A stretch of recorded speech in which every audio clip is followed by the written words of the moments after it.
Hello दोस्तों, मैं आपका दोस्त अब्दुल गनी अपने YouTube channel all in one school में आपका स्वागत करता हूँ। आज की वीडियो में हम जानेंगे कि एनएफटी क्या होता है और आने वाले टाइम में ये एक इतनी ज़्यादा पब्लिसिटी क्यों गेन कर सकता है, क्योंकि हर कोई अभी इस वक्त बात कर रहा है जी एनएफटी मार्केट प्लेस। तो आने वाला जो दौर है वो एनएफटी का होगा। तो सब चीज़ें जानने से पहले हमको ये एक्चुअल में पता होना चाहिए कि एक्चुअल में एनएफटी होता क्या है। What is the meaning of NFT? Full form तो हमको पता है जी, non fungible token. Non fungible token, token को तो हम सब जानते हैं जी। टोकन हो गया जी, लवली इनू टोकन्स हो गया जी, इको चैन टोकन हो गया, ठीक है जी हमारा। और भी बहुत सारे जो टोकन्स हैं जो भी फेमस हैं जी। हमारा अभी हीडियस टोकन अभी हमारा आने वाला है। अब जी डॉक्टर स्कल्स हमारा एक टोकन। तो टोकन का मतलब ये है कि कोई ऐसी चीज़ जो ब्लॉकचेन के ऊपर काम कर रही है, यानी कि क्रिप्टो करेंसी। टोकन समझ में आ गया? टोकन मतलब एक एक टोकन असाइन हो गया है जी हमें। क्या जी? एक टोटल सप्लाई है टोकन्स की जी। फॉर एग्जांपल हमारे लवली इनू है जी, अभी इस वक्त 75 ट्रिलियंस हमारे लवली इनू टोकन्स हैं। तो डिपेंड करता है कि मेरे पास कितने टोकन्स हैं, है ना। तो ब्लॉकचेन के अंदर क्या होता है कि कोई भी जो टोकन्स होता है उसकी वैल्यू होती है जी। कोई एक टोकन्स की वैल्यू है। जैसे हमारा बिटकॉइन है, वो एक टोकन है, वो एक कॉइन है अपने आप में। टोकन्स तो नहीं है, वो एक कॉइन है। उस कॉइन की एक वैल्यू है, ठीक है जी। यानी कि वो फंजिबल है, उसकी एक वैल्यू है। अगर एक बिटकॉइन मेरे पास है और एक बिटकॉइन सामने वाले के पास है, तो दोनों बिटकॉइंस की वैल्यू सेम है ना। क्योंकि उसकी भी कीमत उतनी है और इसकी भी कीमत उतनी है। अगर उसका बिटकॉइन आज के रेट के हिसाब से अगर 40 लाख का है, तो मेरा भी बिटकॉइन 40 लाख का ही हुआ ना, क्योंकि है तो बिटकॉइन ही। अब वो मेरे वॉलेट में पड़ा है, उसके वॉलेट, अब वो मैं किसी तीसरे बंदे को भेज दूँ तो वो बिटकॉइन की वैल्यू बिटकॉइन में ही देगा। क्या हाँ जी, कितने का है जी? 40 लाख का। ठीक है जी, मैं आपको 40 लाख रुपए दे देता हूँ, आप मुझे बिटकॉइन दे दें। तो नॉर्मली क्या है, ये हमारी एक ब्लॉकचेन पे ट्रांजेक्शन हो गई हमारी। अब नॉन फंजिबल का मतलब क्या हो गया? बिटकॉइन तो हो गया फंजिबल। क्या जी? बिटकॉइन की वैल्यू है जी सेम। अब नॉन फंजिबल का मतलब क्या हो गया? कोई ऐसी चीज़ जो मेरे पास है, ठीक है, वो सिर्फ मेरी ही ऑनरशिप में है, ठीक है जी। यानी कि मेरे पास फॉर एग्ज़ाम्पल 500 का नोट है मेरे पास उसका, ठीक है जी। 500 का नोट मेरे पास है और मेरा एक फ्रेंड है, उसके पास भी 500 का नोट है। अब दोनों के 500 की नोट की वैल्यू और उसके 500 की नोट की वैल्यू दोनों की सेम है ना। उसके अंदर कोई डिफ्रेंशिएट है? अगर मैं उसको स्वैप कर दूं, क्या जी तू अपना 500 का नोट ले ले जी, मैं अपना 500 का नोट ले लूं, तो क्या होता है? तो वैल्यू के अंदर कुछ फ़र्क नहीं आता कि दोनों की वैल्यू है सेम। अब वही 500 का नोट ऐसा है कि उसके ऊपर कुछ लक्की नंबर लिखा है जी। फॉर एग्जांपल जी 786 लिखा हुआ है उसके ऊपर जी, ठीक है ना। जो नंबर है हमारा, जो नोट है, उसके ऊपर क्या लिखा है जी? जो प्रिंट होता है ना, तो फिर लिखा है जी 786, 786। क्योंकि हम लक्की समझते हैं जी 786 को जी 786। और उस पर जी अगर 9 नंबर का नंबर है तो समझ लीजिए उस पर लिखा है जी 786, 786, तो 786। अब बताइए, अब वो 786 का जो नंबर नोट हमारे पास है और जो दूसरा अदर 500 का नोट है, तो क्या दोनों की वैल्यू सेम हो जाएगी? वैल्यू तो सेम है, पर उसकी कीमत बढ़ गई। अब मैं उसको नहीं दूंगा। क्यों? क्योंकि उसके साथ एक ऐसी यूनिक चीज़ उसके साथ असाइन हो गई जो दूसरे नोट्स के अंदर है ही नहीं।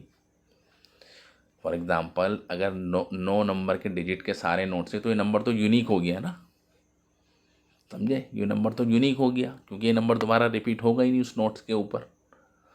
तो मतलब वो हो गया जी नॉन फंजिबल। उसको हम जो है ना, अब उसकी इम्पोर्टेंस बढ़ गई।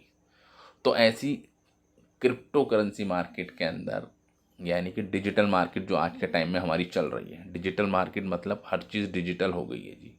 पैसे भी डिजिटल हो गए हैं जी। क्रिप्टो करेंसी तो डिजिटल है ही, ये तो फिजिकल है ही नहीं। तो उसी से इन्फ्लुएंस होकर तो एक ऐसा सिस्टम क्रिएट किया जा रहा है जिसके ऊपर जो आपके जो एसेट्स हैं ना, डिजिटल एसेट्स। फॉर एग्जांपल आपके पास कोई एक सी यूनिक पिक्चर है जो आपने वर्ड पैड के ऊपर बनाई, या जी आर्ट्स के ऊपर बनाई जी, पेंट के ऊपर आपने बनाई, ठीक है। आपने उसको बनाई, वो लगता है कि आपको वो जी बहुत यूनिक है। तो आप क्या करेंगे? उसको एक टोकन्स, यानी कि जो ब्लॉकचेन के ऊपर आधारित है, कोई भी कोइंस, अगर नॉर्मली अभी क्या है, इथेरियम के ऊपर हमारे टोकन सारे ट्रेड हो रहे हैं जी, जो फंजिबल हैं जी। नॉन फंजिबल टोकन्स क्या हैं, अभी इथेरियम की ब्लॉकचेन के ऊपर ट्रेड हो रहे हैं। तो वो जो टोकन्स जो इथेरियम के पास है, तो उसके साथ मैं अपनी जो पिक्चर्स जो मैंने बनाई है, कोई भी पिक्चर हो सकती है XYZ, मैं चाहता हूँ ये है वो जी यूनिक। मैंने क्या करा, मैं NFT मार्केट प्लेस पे गया, ठीक है, और मैंने अपना वो जो पिक्चर मेरे पास है, मैंने उसको जो है ना क्या कर दिया, उस पर्टिकुलर टोकन के साथ उसको जोड़ दिया। क्या यानी कि ये वाला जो कॉइन्स है ना, जो टोकन है इथेरियम की, उसके अंदर मैंने अपनी एक वैल्यू स्टोर कर दी। समझे क्या? नहीं, मैंने अपना कोई डिजिटल जो मेरे पास एसेट्स है, मैंने उसको लिंक कर दिया उस टोकन के साथ। क्या जी, इस टोकन के साथ मेरा ये एक एड्रेस है, ठीक है, मैंने उसको एक नंबर दे दिया। यानी कि फॉर एग्जांपल अगर 100 करोड़ टोकन है, मैं उसमें से मैंने एक टोकन्स लिया, और फॉर एग्जांपल 1 लाख में नंबर पे जो मेरा टोकन्स था, मैंने उसके साथ अपना ये जो जो मैंने जो आर्ट्स बनाई है, वो मैंने उसको कर दिया जी लिंक। ठीक है जी, उसके अंदर ऑनरशिप क्या हो गई। अब क्या है, वो जो टोकन्स है वो है जी यूनिक। अब उसकी कॉपी तो हो नहीं सकती। क्रिप्टो करेंसी मार्केट में क्या होता है, ब्लॉकचेन के ऊपर क्या होता है, एक बार जो टोकन्स, एक बार जो ट्रांजैक्शन हो गई, एक बार जो टोकन्स क्रिएट हो गया, वो डिस्ट्रॉय तो होगा नहीं। ठीक है, तो उस टोकन के साथ मेरी वो वैल्यू हो गई जी अटैच। अब ब्लॉकचेन के अंदर मैं रजिस्टर्ड हो गया, यानी कि मेरा जो डिजिटल आर्ट्स था, जो मैंने जो पेंटिंग बनाई थी, अब मैंने उस टोकन के साथ जोड़ दी जी। 1 लाखवां टोकन अब्दुल गनी की एक पेंटिंग का है, तो मैं ऑनर हो गया। यानी कि उस टोकन्स ने मुझको एक ऑनरशिप प्रोवाइड कर दी कि हाँ जी, आप इस पर्टिकुलर टोकन के मालिक हैं, और इस टोकन के साथ आपका ये वाला डिजिटल एसेट ये लिंक हो गया। और वो डिजिटल एसेट्स कुछ भी हो सकता है, फॉर एग्जांपल मेरा कोई म्यूज़िक भी हो सकता है, ठीक है, मेरी कोई वीडियो भी हो सकती है, या मेरा कोई एक ऐसा आर्ट्स हो सकता है, या मैंने कोई ऐसी पिक्चर को कैप्चर करा है किसी ग्राउंड के अंदर, मैं कोई मैच देखने गया, ठीक है, मैंने वहाँ कोई ऐसा पिक्चर शूट कर ली जो यूनिक है, किसी के पास नहीं है। अब मैं चाहता हूँ वो बहुत इंपॉर्टेंट है, कॉपी तो हो सकती है क्योंकि मेरा मोबाइल है, ठीक है। अगर मैंने किसी को व्हाट्सअप पे सेंड कर दी उस पिक्चर को, या फेसबुक पे पेज पे डाल दी, या मैंने यूट्यूब चैनल पे उसको स्टोर कर दी, तो मैं एक्चुअली में उसका ऑनर नहीं हूँ। ऑनर कौन होगा, जिसके पास है, सब ऑनर है उसके। मेरे पास है तो मैं भी ऑनर हूँ, मेरे पास है तो मैं भी ऑनर हूँ। इस ऑनरशिप को एक सर्टिफिकेट प्रोवाइड करने के लिए कि हाँ जी, आपकी पिक्चर है, तो आप क्या करें, उसको अपने उस पिक्चर को, यानी कि उस डिजिटल एसेट को आप क्या करते हैं, अपने उस टोकन के साथ मार्केट प्लेस में जाएंगे, NFT की मार्केट प्लेस पे, और एक क्रिएट करेंगे, और उसके साथ अपनी उस डिजिटल एसेट को कर देंगे जी लिंक। अब आप प्योरली उस पर्टिकुलर पिक्चर के हैं जी मालिक। अब वो कहीं पे भी ट्रेंड हो, क्योंकि आप दिखा सकते हैं जी ये पिक्चर मेरी है। क्यों? क्योंकि मैंने इसको इस टोकन के साथ लिंक कर दिया है, यानी कि अब मैंने उसको नॉन फंजिबल टोकन के अंदर बना दिया। समझ में आ गया आपको NFT का फंडा? अभी आप देख सकते हैं जी कितने सारे आर्ट्स हैं जी। फॉर एग्ज़ाम्पल अभी एक पिक्चर चल रही है जी, वो कैट वाली, ठीक है जी, कौन सी। अब आप इसको देखें, जैक जो कि CEO हैं जी ट्विटर के, यानी कि जिन्होंने इसको इन्वेंट किया, जैक। तो जैक ने क्या करा, इन्होंने सबसे पहला ट्वीट जो ट्विटर के ऊपर करा था वो था जी, just setting up my Twitter. ठीक है, उन्होंने एक ट्वीट करा किसी दूसरे बंदे को, तो सबसे पहला जो ट्विटर ट्विटर के CEO ने करा, तो उन्होंने वो उसके क्या है जी, एक डिजिटल ही तो है। ट्विटर क्या है, एक डिजिटल प्लेटफॉर्म है जो एक बंदे से दूसरे बंदे, एक फिजिकल तो है नहीं, क्या पहले ज़माने में चिट्ठियाँ चलती थी, अब ये क्या डिजिटल एक कॉन्सेप्ट है। अब उन्होंने क्या करा, इस अपने इस ट्विटर को NFT मार्केट के ऊपर कर दिया जी सेल। और पता है कितने का सेल करा, उन्होंने बिड लगाई इतनी, 2.5 मिलियन सिर्फ इस ट्विटर की। क्यों? क्योंकि इन्होंने इसको, अपने इस ट्विटर को एक टोकन के साथ एसोसिएट कर दिया, यानी कि लिंक कर दिया, मर्ज कर दिया। अब ये एक ब्लॉकचेन के ऊपर चला गया ट्रांजैक्शन।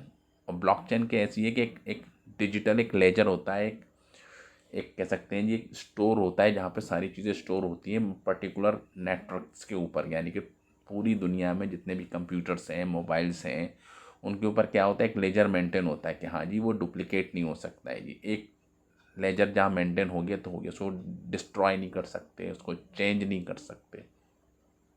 अब कोई एक टोकन इस डिजिटल पिक्चर के साथ, यानी कि इन्होंने अपनी पिक्चर लगाई उसके साथ उसको कर दिया जी लिंक, तो बताइए अब इसकी वैल्यू बढ़ गई, क्योंकि अब ये कॉपी तो हो सकता है कि हाँ जी कोई इसको स्क्रीन, जैसे मेरे पास है तो मेरी इसकी वैल्यू को 2.5 बिलियन थोड़ी ना हो जाएगी।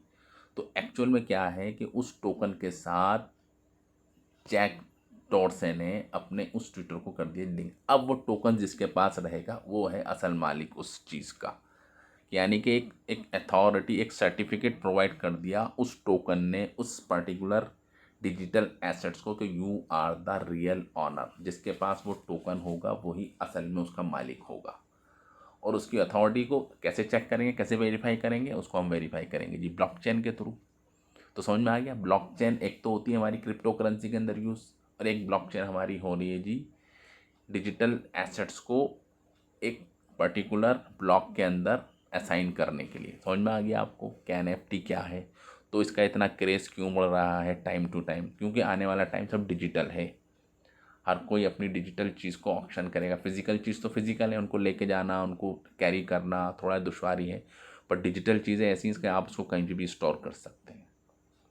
समझ में आ रहा है आपको क्या समझने का मतलब है जी एनएफटी क्या है और इसकी इंपॉर्टेंस आने वाले टाइम में क्यों बढ़ रही है। अभी एक पिक्चर आपको पता है कि वो कितने करोड़ों के अंदर बिकी, मैं आपको दिखाता हूँ जी उसको। ये सब क्या है, डिजिटल पिक्चर्स हैं, पर इनकी वैल्यू अगर आप एनएफटी मार्केट प्लेस के ऊपर देखते हैं तो आपको पता चलेगा कितनी कीमती हो चुकी हैं। ये एक पिक्चर है जी, एक इसकी भी वैल्यू कम से कम कुछ नहीं 69 मिलियंस के करीब। इस पार्टी एक छोटी सी इमेज जो मोबाइल पर डली उसके ऊपर उन्होंने एनएफटी मार्केट के ऊपर जाके सेल कर दिया हो, तो जो एक्चुअल में जो उसका ऑनर है वही उसका मालिक है। और सबसे बड़ी बात ये कि जो क्रिएटर होता है ना किसी भी नॉन फंजिबल, उसने जो कोई चीज़ क्रिएट करी फिर उसको एनएफटी मार्केट के अंदर जाके उसको कर दिया लिंक, तो जो फर्स्ट जो क्रिएटर होता है, जो उसका जो ऑनर होता है एक्चुअल में जो उसका क्रिएटर होता है, वो क्या करता है जब उसको सेल कर देता है किसी बंदे को, उसने बिड लगाई कि हाँ जी मैं अपनी ये चीज़ बेचना चाहता हूँ जी। अब मार्केट में अगर कोई इंटरेस्टेड जो बंदा होगा उसको लगेगा हाँ जी मैं इसको ख़रीदना चाहता हूँ, तो बंदा ख़रीद लेगा, उससे ख़रीद लेगा, उसके बदले में क्या क्या दे देगा उसको, इथेरियम दे देगा। क्या दे देगा जी, इथेरियम, क्योंकि ब्लॉकचेन पे काम कर रहा। अब इथेरियम को वो कन्वर्ट कराने कैसे भी, तो क्या हुआ, मैंने दे दिया उसको अपना एनएफटी क्या भैया आज से ऑनर तुम, अब मेरी ऑनरशिप हट के उसके पास चली गई। पर जो क्रिएटर है उसको क्या फ़ायदा, क्योंकि उसने तो पेंटिंग बनाई, उसने कोई डिजिटल आर्ट्स बनाया, उसने वक्त लगाया, मेहनत लगाई, उसको क्रिएट करा अपने मोबाइल के ऊपर या अपने कंप्यूटर के ऊपर, फिर उसको सेव करा, फिर जाके मार्केट प्लेस में बेचा, और एक बंदा जिसने ख़रीदा उसने उसको ले लिया, उसने उसकी कीमत अदा कर दी। अब एक्चुअल में ऑनर तो हो गया सेकेंड वाला, पहला वाला तो चला गया अपनी ऑनरशिप दे के, क्योंकि टोकन्स तो उसके पास चला गया ना वो। बट एनएफटी के अंदर क्या होता है कि हाँ जी टोकन तो चला गया उसके पास, और वो बंदा जिसने ख़रीदा था जी, दूसरा बंदा, उसने किसी तीसरे को बेच दी वही चीज़। अगर उसने फॉर एग्ज़ाम्पल 1 करोड़ की ख़रीदी, ठीक है जी, 1 करोड़ की ख़रीदने के बाद सेकंड बंदे ने तीसरे बंदे को बेच दी जी 200 करोड़ की।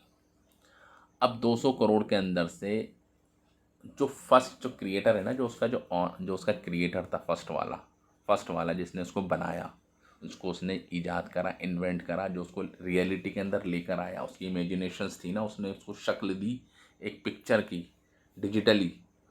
अब तीसरे बंदे जैसे उसको पेमेंट करेगा ना दूसरे बंदे को कि हाँ जी 200 करोड़ ये लीजिए आप, तो उस 200 करोड़ में से 10% उस पहले बंदे के पास चला जाएगा जिसने उसको क्रिएट करा था।